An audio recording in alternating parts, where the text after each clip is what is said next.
when you look at the Black Panther Party, which emerges in the North, they were inspired by Southern struggles. And really, if another book that's published by this press, Hassan Jeffries' book on Lowndes County, focused on the Lowndes County Freedom Organization, and that was the first group to use the Black Panther symbol. And then you had other groups in SNCC and RAM, Revolutionary Action Movement, who founded using that symbol in the North, and then ultimately you have the group, the Black Panther Party for Self-Defense.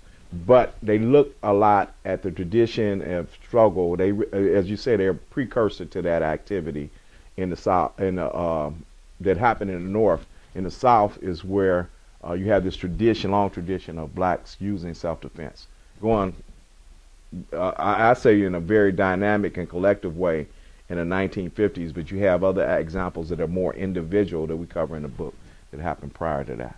Black people fighting, defending themselves against mobs who are attacking them, attacking black sharecroppers who have disputes with their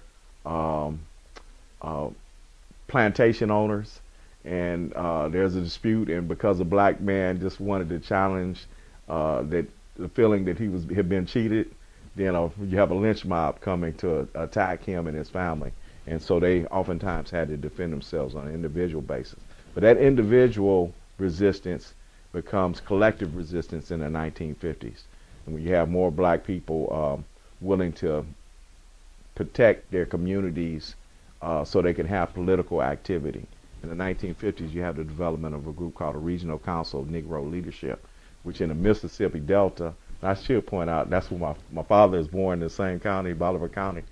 It's in that county where you start to have thousands of black people beginning to get organized. First, to challenge, if don't shop where you, or don't buy gas where you can't use the restroom, but it moved from that to starting to talk about voter registration.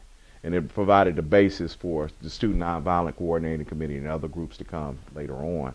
But it was that work done by them and later on by the NAACP that had to be protected, because if you did that work, you were going to, in their culture, you were going to be lynched. So the leaders of that movement usually had to have armed security.